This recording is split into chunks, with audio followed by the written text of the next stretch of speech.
Japanese ১০০ yen অর্থাৎ ভারতীয় মূল্যে মাত্র ৫০ টাকার বিনিময়ে আপনি এত সুন্দর একটা কিচেন হ্যাক কিনতে পাবেন। জাপানে মনে হয় এটাই সবচেয়ে সস্তা। এখানে রয়েছে একটা ডিম ফুটো করার মেশিন, যেটার মাধ্যমে আপনি ডিম ফুটো করে যদি এটাকে বয়েল করেন ডিমটাকে, তাহলে খুব সহজেই খোসাটা ছাড়ানো যায়। অনেক সময় দেখবেন যে ডিম ছাড়াতে ছাড়াতে খোসাগুলো কেমনভাবে আধখাপচাভাবে ওঠে, তো সেটা ইজিলি খুব সুন্দরভাবে সিদ্ধ হয়ে খোসা ছাড়ানো যায়। আর একটা ছিল ডিম স্লাইসার, কি সুন্দর কুচি কুচি করে আপনি স্যালাডে খেতে পারবেন।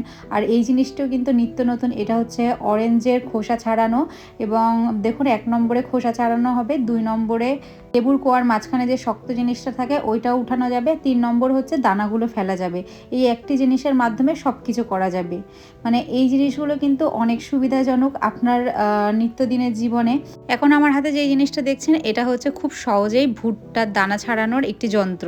আমাদের অনেকেরই এই ভুট্টার দানা ছাড়াতে খুব বোরিং লাগে, আর জাপানিজরা যেহেতু প্রচুর পরিমাণে স্যালাড খায় এই কর্ন দিয়ে, তো এই জন্য দেখুন খুব ইজিলি হয়তো ভুট্টাটাকে বয়েল করে ছাড়ানোর এই মেশিনটা কিন্তু খুবই সুবিধাজনক। মানে যেটা ঝামেলার কাজ সেটাকে কত ইজিলি এইগুলো দিয়ে করা যাবে দেখুন। আর এটা রয়েছে আর একটা এগ স্লাইসার, আপনি ওই স্যালাড বা নর্মালি স্লাইস করে খেতে পারেন। এই জিনিসগুলো কিন্তু খুবই সুবিধাজনক এবং খুব রিজনেবল দাম এখানে।